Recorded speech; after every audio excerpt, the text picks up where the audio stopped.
Hello everyone, welcome to deserving India. दोस्तों, ये खबर आप लोगों को मिल गई होगी कि भारत के पूर्व प्रधानमंत्री मनमोहन सिंह का देहांत हो गया है।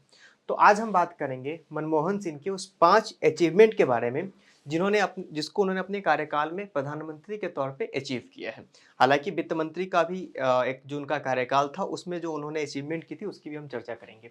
तो देखिए, सबसे पहले मनमोहन सिंह के बारे में बात करेंगे कि तो यहाँ पे आपको बताया गया है कि जो प्राइम मिनिस्टर मनमोहन सिंह जी थे उनका देहांत हो गया है 92 वर्ष की उम्र में 26 दिसंबर की रात को अराउंड 9:12 पे।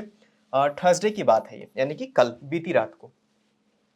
उनको बहुत सारी सीरियस हेल्थ इश्यूज थे।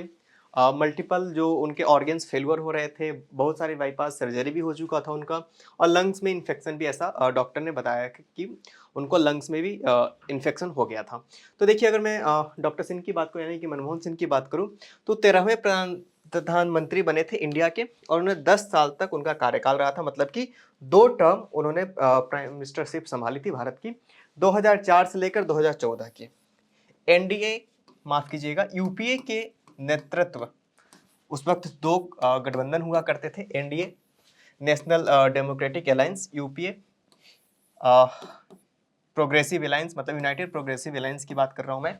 तो उस वक्त पे यूपीए के अंडर में जिसको लीड कर रही थी कांग्रेस पार्टी, उसके प्रधानमंत्री बने थे कौन? डॉक्टर मनमोहन सिंह। अभी यूपीए ही इंडिया गठबंधन के नाम से जाना जाता है। तो ये पॉइंट आप नोट कर लीजिएगा, क्योंकि इस तरह के क्वेश्चंस पूछ दिए जाते हैं एग्जामिनेशन में। बीपीएससी में इंडिया गवर्नमेंट इंडिया जो अलायंस है, कोलिजन है, इसका पूछा गया था आपसे फुल फॉर्म कि इंडिया में डी या फिर आई का क्या मतलब होगा।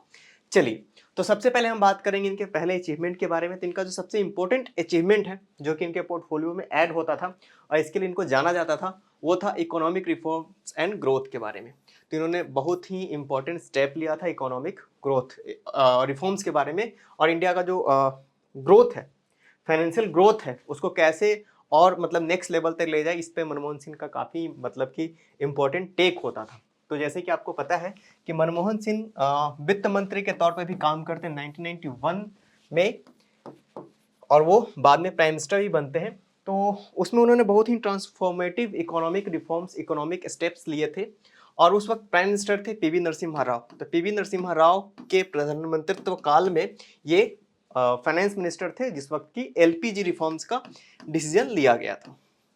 इन्हीं के गाइडेंस के अंदर में इंडिया काफ़ी एक इमर्जिंग इकोनॉमिक पावर के रूप में उभरता है। और आपको पता होना चाहिए कि 2010-2011 का जो फाइनेंशियल ईयर था उसमें इंडिया मतलब कि ऐतिहासिक तौर पे जिसको बोलते हैं डबल डिजिट ग्रोथ, अभी भी अराउंड 5 to 6%। हालिया जो इस वाले क्वार्टर का जो जीडीपी के आंकड़े आए हैं उसमें हम लोग को पता चलता है कि 5 से 6% का ग्रोथ हम कर रहे हैं।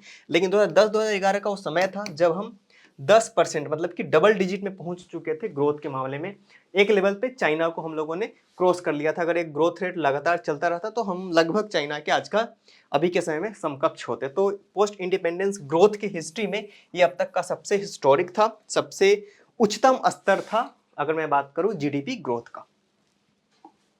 सेकेंड पॉइंट पे अगर हम बात करें, जो दूसरा इनका सबसे इंपॉर्टेंट अचीवमेंट था वो था social welfare programmes and poverty alleviation. मतलब कि जो सामाजिक कल्याण की जो बात करते हैं ना, उसके बारे में, और गरीबी किस तरीके से कम किया जाए, इस पे इनका बहुत ही स्ट्रॉन्ग टेक हुआ करता था। तो जो डॉक्टर सिंह थे, डॉक्टर मनमोहन सिंह थे, इनका फोकस हुआ करता था कि किस तरीके से पॉवर्टी को कम किया जाए और लोगों के क्वालिटी ऑफ लाइफ को इनहेंस किया जाए। इन्होंने बहुत सारे की इनिशिएटिव चलाए थे, जैसे कि सबसे ज़्यादा फेमस है जो कि आज भी गवर्नमेंट ऑफ इंडिया उसको चला रही है, जिसको बोलते हैं national rural employment guarantee act, NREGA, जिसको कि बाद में मनरेगा कर दिया गया था।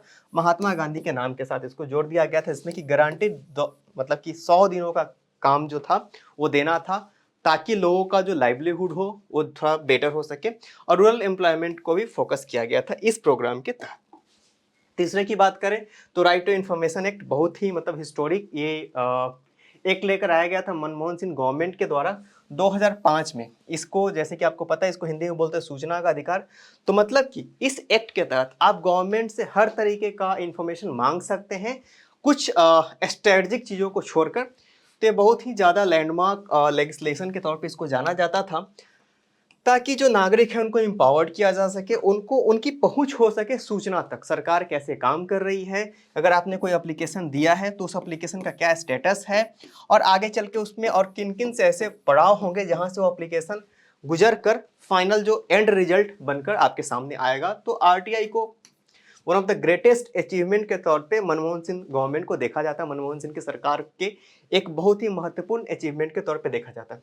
आप एक चीज़ और भी नोटिस करेंगे, ये जितने भी मतलब सो कॉल्ड या फिर जितने भी अच्छे काम हो रहे थे ना, वो सभी के सभी इनके पहले टर्म में हो रहा था। मतलब इनका जो पहला टर्म था 2004 से लेकर 2009 तक, वो वाकई में काफ़ी कमाल का था। आप देख पा रहे हो कि 10-11 मतलब चुनाव जीतने के जस्ट बाद ही डबल डिजिट में ग्रोथ रेट हमारा चला जाता, मतलब कि 10% से ऊपर चला जाता हमारा जीडीपी ग्रोथ रेट। इस इनिशिएटिव के जरिए क्या हुआ, ट्रांसपेरेंसी को इनहेंस किया गया। आरटीआई काफी इंपॉर्टेंट है। अगर मैं जीएस4 की बात करूं तो यहाँ भी केस स्टडी के तौर पे क्वेश्चन पूछा जाता है। इसी के साथ साथ अगर मैं गवर्नेंस की बात करूं जो कि आपका जीएस2 का पेपर होता है, वहां पे भी आपको आरटीआई से क्वेश्चंस लगभग अल्टरनेटिव ईयर्स में आपको देखने को मिलेंगे ही मिलेंगे। अगर ये तो मैं बात कर रहा हूँ यूपीएससी की, स्टेट पीसीएस में रिस्पेक्टिव अगर कहीं पॉलिटी पूछा जाता होगा मेंस के पेपर में, तो वहाँ पे आरटीआई के बारे में पूछा जाता है। तो इसने क्या किया, इस इनिशिएटिव ने इन्हेंस किया ट्रांसपेरेंसी को, अकाउंटेबिलिटी को और गवर्नेंस को। कहाँ पे, इंडिया के अंदर में। और गवर्नमेंट को ज़्यादा रिस्पॉन्सिव बनाया गया, पब्लिक को और ज़्यादा मतलब कि पब्लिक के लिए ज़्यादा रिस्पॉन्सिबल अकाउंटेबल ठहराया गया गवर्नमेंट को। और जो डेमोक्रेटिक वैल्यूज़ है उसको भी बहुत ही ज़्यादा इन्हेंस करने का काम किया जाता है इस एक्ट के जरिए। मोस्ट इम्पॉर्टेंट, जिसके लिए मनमोहन सिंह जी अपने गवर्नमेंट को भी कुर्बान करने के लिए तैयार हो गए थे। उन्होंने ऐसा मन बना लिया था कि सरकार भले ही चली जाए लेकिन मैं इस चीज़ को करूंगा, क्योंकि भारत के ऊर्जा ज़रूरतों के लिए ये बहुत ही, ऊर्जा की जो ज़रूरत थी उसको फुलफिल करने के लिए ये जो एग्रीमेंट होना बहुत ही ज़्यादा जरूरी था। एग्रीमेंट क्या था भाई, एग्रीमेंट यह था कि India US civil nuclear agreement, Bharat और अमेरिका के साथ जो परमाणु करार होने थे। अमेरिका आपको कुछ ऐसे ऑर्गेनिक चीज़ें देगा जिससे कि आपको पता होगा कि यूरेनियम का इस्तेमाल होता है एटॉमिक चीज़ों को बनाने में, जिससे हम अपनी बिजली की ज़रूरतों को पूरा कर सकते थे। उसके लिए अमेरिका के साथ उस टेक्नोलॉजी को लेकर एग्रीमेंट होना था। और आपको ये भी पता होना चाहिए कि ये हालांकि उनके सेकेंड टर्म में हुआ था, और उनका जो सेकेंड टर्म था वो एक अल्पमत मतलब कि उस स्तर की, मतलब 205 के आसपास उनके पास सीटें थी। आपको पता है भारत में अभी के अकॉर्डिंग 272 प्लस चाहिए। तो वाम दल जो कम्युनिस्ट पार्टी थी वो, उनका समर्थन था मनमोहन सिंह गवर्नमेंट को। अब आपको एक बात समझ में आनी चाहिए कि जो कम्युनिस्ट है वो यूएसए के अगेंस्ट होता है, क्योंकि इसका इतिहास आपको कोल्ड वॉर में समझ में आएगा। कोल्ड वॉर की हिस्ट्री को जानेंगे तो किस तरीके से दुनिया दो वर्ग में विभाजित हो चुकी थी। एक को यूएसए लीड कर रहा था यानी कि यूनाइटेड स्टेट्स ऑफ अमेरिका, और दूसरे को लीड कर रहा था USSR.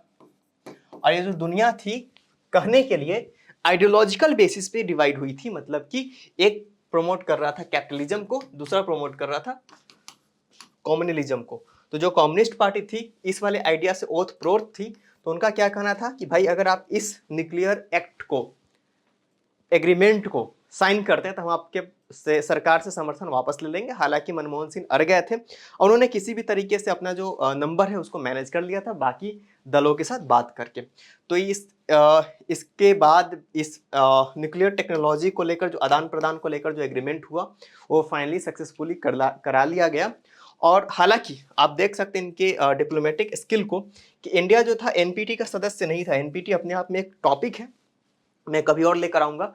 Nuclear non proliferation treaty, इस ट्रीटी का सदस्य होने ना होने के बावजूद मनमोहन सिंह ने अपनी डिप्लोमेटिक जो स्किल था उसका इस्तेमाल करते हुए खुद को, मतलब कि भारत को इस एग्रीमेंट के जरिए लेकर सामने आ जाते हैं। अभी देखेंगे कि न्यूक्लियर सप्लायर ग्रुप में भारत की एंट्री को चाइना हर बार यह कह के बैन कर देता कि भारत तो एनपीटी का सदस्य है ही नहीं, लेकिन फिर भी मनमोहन सिंह का वो दूरंदेशी था या फिर रिश्तों के संभालने की जो कला थी उसके तहत वो क्या करते हैं, इस एग्रीमेंट को सक्सेसफुली करा जाते हैं। पांचवा और जो सबसे इंपॉर्टेंट जिसकी मैं बात कर रहा था, डिप्लोमेटिक रिलेशंस की, मतलब कि जो देश हैं, मित्र देश हैं, उनके साथ किस तरीके से अच्छे संबंध स्थापित किया जा सकता है। जैसे कि आपको मैं बता रहा था कि यूएसए और यूएसएसआर के साथ, दोनों के साथ एक साथ माफ कीजिएगा, उस वक्त यूएसएसआर नहीं था, यूएसएसआर का तो विखंडन हो गया था, रशिया।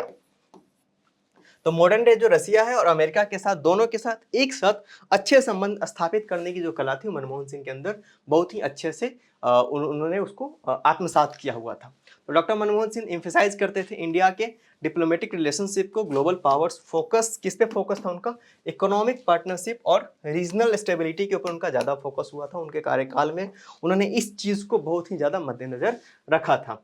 अपने लीडरशिप के अंदर में उन्होंने क्या किया था कि बहुत ही मजबूती से अपने संबंध स्थापित किए थे देशों के साथ, जैसे कि यूनाइटेड स्टेट्स।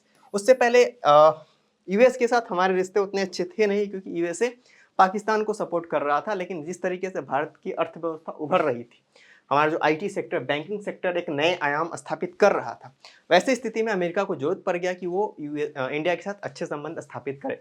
आपको याद होगा कि जब हमने बुद्धा स्माइलिंग अपना परमाणु टेस्ट किया था, तो किस तरीके से जो वहाँ के प्रेसिडेंट थे उन्होंने हम पे सैंक्शन लगा दिया था, लेकिन बाद में रिश्ते हमारे काफ़ी अच्छे हो गए और अभी तो हम ऑल टाइम हाई पे हमारे रिश्ते चल रहे हैं इंडिया और यूएसए के बीच। ट्रंप के आने के बाद रशिया के साथ उन्होंने अच्छे संबंध स्थापित किए, चाइना के साथ और जितने भी नेबरिंग कंट्रीज थे, पाकिस्तान के साथ उन्होंने बहुत अच्छे संबंध स्थापित किए, positioning India significant player on the world stage, और भारत को एक बहुत ही महत्वपूर्ण खिलाड़ी के तौर पे, महत्वपूर्ण एक फैक्टर के तौर पे स्थापित किया दुनिया के नक्शे के ऊपर। तो ये पूरा का पूरा लेक्चर था मनमोहन सिंह के उपलब्धियों के ऊपर। तो आज के लेक्चर में फिलहाल इतना ही, अब मिलेंगे नेक्स्ट लेक्चर में। Thank you very much.